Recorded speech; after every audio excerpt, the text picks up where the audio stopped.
Je m'appelle Camille, j'ai 35 ans et je suis médecin coordinatrice du centre 3114 des Pays de Loire. Je m'appelle Florian Giron, je suis psychiatre au centre hospitalier Charles Perrins de Bordeaux et je coordonne le centre répondant pour le sud de la Nouvelle-Aquitaine. J'ai fait mes études de médecine à Angers, j'ai exercé pendant 3 ans en Mayenne et puis depuis je suis au CHU d'Angers depuis 3 ans. Mon parcours est assez simple, j'ai fait mes études de médecine à Limoges et je suis venu faire mon internat à Bordeaux. Maintenant je suis praticien hospitalier depuis une quinzaine d'années et depuis maintenant 6-7 ans je me suis consacré plus spécifiquement à la formation en prévention du suicide, à la coordination de vigilance et depuis 3 ans du centre répondant 3114.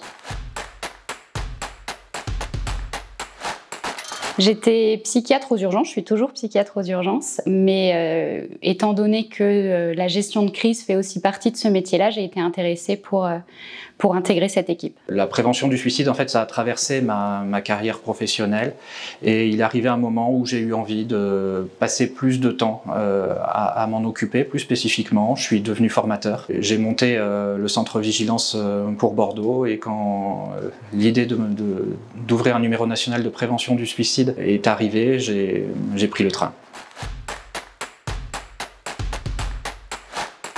C'est très varié parce que ça va de la conduite de projet au management d'équipe, à la prise en charge des situations cliniques, le côté un peu plus médical.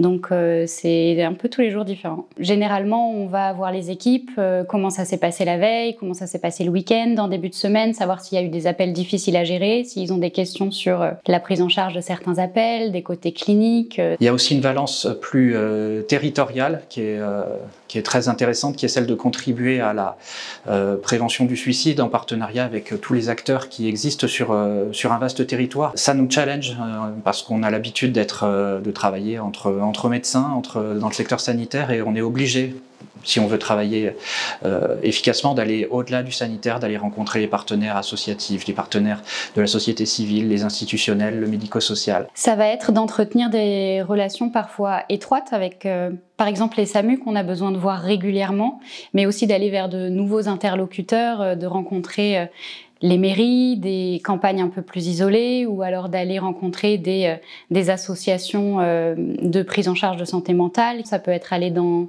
des lycées, ça peut être dans des radios aussi, donc c'est très varié. C'est pas intuitif quand on est médecin et c'est hyper prenant, c'est hyper enrichissant.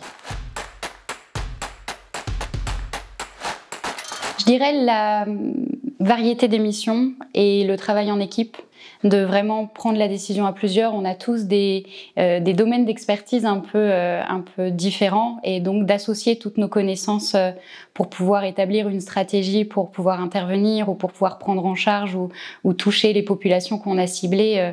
Vraiment de mettre en commun nos idées et notre expérience pour pouvoir atteindre nos buts.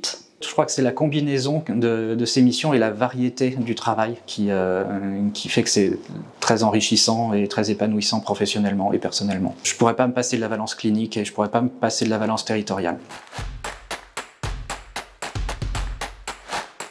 Alors, ça repose pas seulement sur moi, on est plusieurs à entourer l'équipe et on a tous nos domaines d'expertise. Ce qui est important, c'est que cette animation, le médecin coordonnateur ne coordonne pas tout seul. On est une équipe avec le cadre de santé qui a une mission d'encadrement, mais aussi avec la chargée de mission territoriale, avec l'assistante sociale, avec la secrétaire. Pour pouvoir venir en appui efficacement avec l'équipe, il y a quelque chose de fondamental à mon avis, c'est d'être présent physiquement ou à proximité immédiate, voire même être en double écoute avec eux pour pouvoir reprendre des situations, les discuter.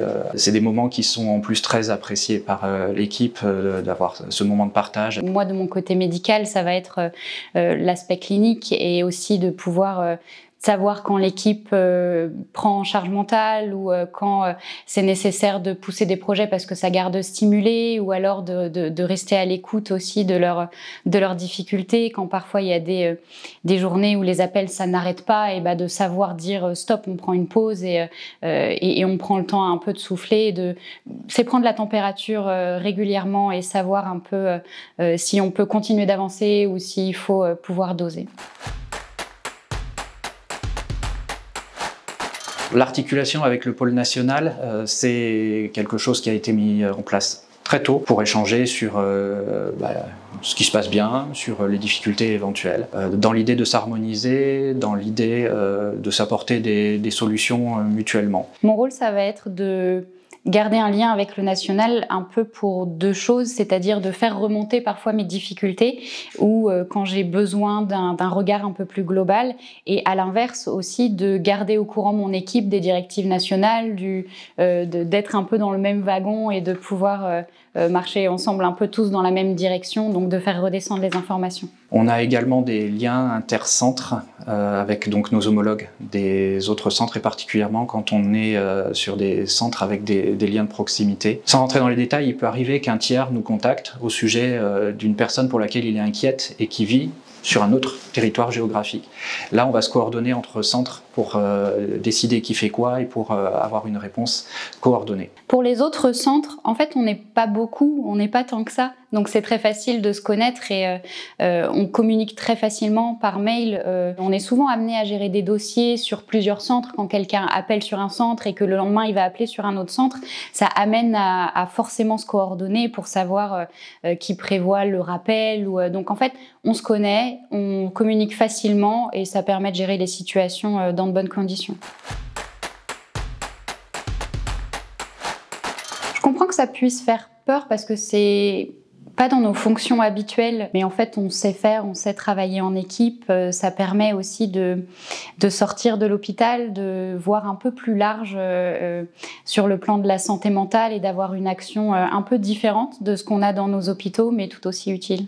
Pour travailler dans ce domaine depuis plusieurs années maintenant, je dirais que ce qui est dangereux avec la prévention du suicide, c'est qu'on y prend goût. Et alors pourquoi venir travailler au 3114 ? Je dirais qu'il faut aimer les challenges, il faut aimer travailler en proximité avec des répondants, mais aussi avec des personnes avec qui on n'a pas l'habitude de travailler. Si on aime ça, si on aime le contact, si on aime faire avancer la problématique de la prévention du suicide, c'est un super endroit pour donner du sens à son métier.